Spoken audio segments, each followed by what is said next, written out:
मेरा बेटा अर्जुन तो नहीं, कहीं ये चिरंजीवी तो नहीं बन गया कि 20 साल में कोई चिरंजीवी हो जाए? ये नामुमकिन है।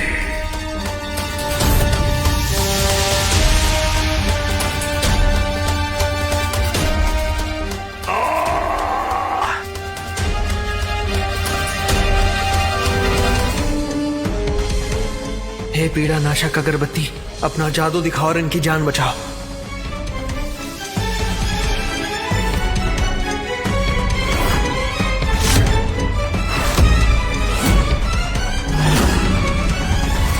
इतने बड़े बड़े डॉक्टर, हकीम, वैद्य कुछ नहीं कर पाए और वो तुमने कर दिखाया। ये किस तरीके का चमत्कार है कि मरते हुए को जीवित कर दिया? ये जरूर चिरंजीवी बन चुका है। दिखने में तो एक नौजवान दिखता है, मगर कहीं कोई ये छलावा तो नहीं? क्या ये वाकई में 1000 वर्ष का है? मुझे विश्वास नहीं हो रहा। मुझे अब अपने गुरु के पास जाना होगा और उनसे यह सब पूछना होगा। कृपा करके हमें अपना शिष्य बना लीजिए और संजीवनी पाने की राह पर ले चलिए। आप लोग मुझे गलत समझ रहे हैं। दरअसल मेरे गुरुजी ने मेरा त्याग किया है और चिरंजीवी बनने के लिए आज तक मैंने कोई किताब नहीं पढ़ी। इस पे विश्वास नहीं कर सकता, अपने गुरु को जाकर बताता हूँ पहले। आप अमर हैं, आपकी शक्तियां हम पहचान चुके हैं। आपका पराक्रम और आपकी शिक्षा अद्भुत है। अगर आप मुझे एक अगरबत्ती दे देंगे तो आपकी बहुत कृपा होगी। अगरबत्ती? ये तो बहुत छोटी बात है, जितनी चाहिए ले लो।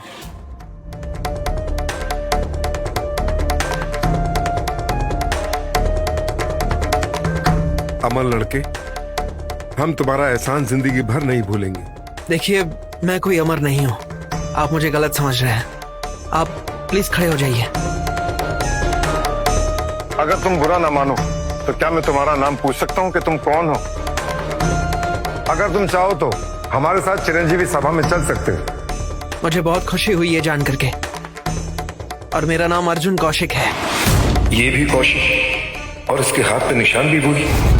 क्यों बेटा? मैंने आपको बोला ना कि मैं कोई चिरंजीवी नहीं हूँ। मैं बस एक नालायक लड़का हूँ और मुझे औषधियों का ना थोड़ा सा ज्ञान है। आप सिर्फ मुझे अर्जुन ही कहिए। और जहाँ तक उम्र की बात है, मुझे भी नहीं पता कि मैं कितने साल का हूँ। पहाड़ों पे ही पला बड़ा हूँ और मेरे गुरुजी ने मुझे वहां से बाहर निकाल दिया। और मेरे गुरुजी के मुताबिक मेरी उम्र सिर्फ इतनी है। ओह, मतलब ये कि 2000 साल से तपस्या कर रहा है और इसका नाम भी वही है जो मेरे खोए हुए बेटे का है। मैं तो सिर्फ 20 साल का ही हूँ। गुरुजी ने कहा था कि मेरी किस्मत यहाँ पहाड़ों के नीचे ही चमकेगी। यहाँ मुझे मेरा परिवार मिल जाएगा। अगर वो मुझे मिल गया तो मैं उन्हें जरूर पूछूंगा कि उन्होंने मुझे अकेला क्यों छोड़ दिया।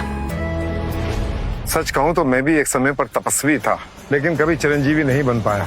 मेरे धर्म गुरु ने बोला कि मेरी प्रिया के पास चंद्र द्वारा दी गई दिव्य शक्तियां हैं। अगर तुम साथ में तपस्या करोगे तो तुम्हारी तपस्या की गति बढ़ जाएगी। अंकल, ये आप क्या कह रहे हैं? आप चाहते हैं कि मैं इस लड़के से शादी करूं? इसने मेरी जान बचाई है। मेरे पास इसे देने के लिए कुछ नहीं जिससे मैं इसका एहसान चुका सकूं। साथ ही ये लड़का इतना शक्तिशाली है। बेटी, क्या तुम इस लड़के से शादी करना नहीं चाहती? मेरे पास चंद्र के द्वारा दी गई दिव्य शक्तियां हैं। मेरे गुरुजी ने कहा है कि मैं स्वर्ण चिरंजीवी हासिल कर सकती हूँ और इसमें वो मेरी मदद करेंगे। लेकिन मैंने ही उन्हें मना कर दिया क्योंकि मुझे अर्जुन को ढूंढना है। और अंकल, जब मैं अर्जुन को ढूंढ लूंगी तो मैं आपका एहसान चुका दूंगी और उसे भी अपने साथ अमर बना दूंगी। लेकिन ये लड़का, इसे तो इसके गुरु ने खुद धक्के मार कर निकाला है। बेटी, हम कब से अर्जुन को ढूंढ रहे हैं, लेकिन हमारी हर कोशिश नाकामयाब रही। अब तो मेरी उम्मीद भी टूटती जा रही है कि वो हमें मिलेगा भी या नहीं। हो सकता है वो जिंदा भी ना हो, लेकिन ये नौजवान जिसने मेरी जान बचाई, उसका एहसान तो चुकाना ही पड़ेगा ना। नहीं नहीं, मैंने आपकी जान कोई स्वार्थ के लिए नहीं बचाई है। मेरे गुरुजी ने हमेशा मुझे यही सिखाया है कि इस दुनिया में ना हमेशा अच्छे काम करते रहने चाहिए। क्या पता इससे मेरी उलझी हुई किस्मत सुलझ जाए। खैर, आपका बहुत बहुत शुक्रिया कि आपने मेरे बारे में इतना सोचा। और रही बात शादी की, तो उसे फिलहाल यहीं भूल जाते हैं। हमारे जीवन में उन्हें ही महत्व दिया जाता है जो तपस्वी होते हैं। अगर तुम उसके लायक नहीं हो या नहीं समझते हो तो तुम जीवन में क्या करोगे?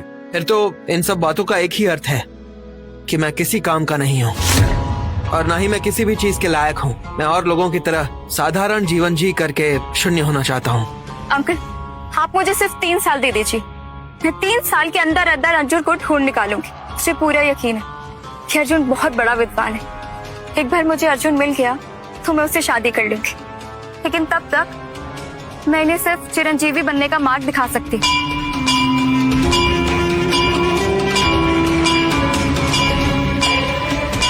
9 बार घंटी का बजना इस बात का संकेत है कि चिरंजीवी सभा आरंभ हो चुकी है।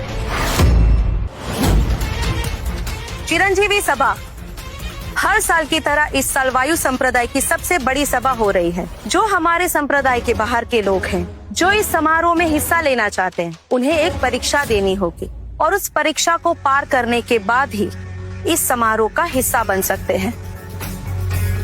जिन्होंने भी आज चिरंजीवी को पा लिया वो अपने खानदान का नाम रोशन कर लेंगे, लेकिन आज इस सभा के लोगों को देख सब मुझे आम लग रहे हैं, कोई खास नहीं लग रहा। सिर्फ मैं ही तुम लोगों से ऊंचे स्तर पे हूँ। लगता है आज का ये सुनहरा मौका हमारे अग्नि संप्रदाय को ही मिलेगा।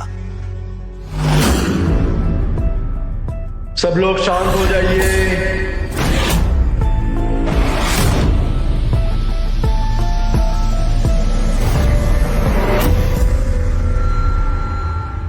हमारे महान गुरुजनों को प्रणाम।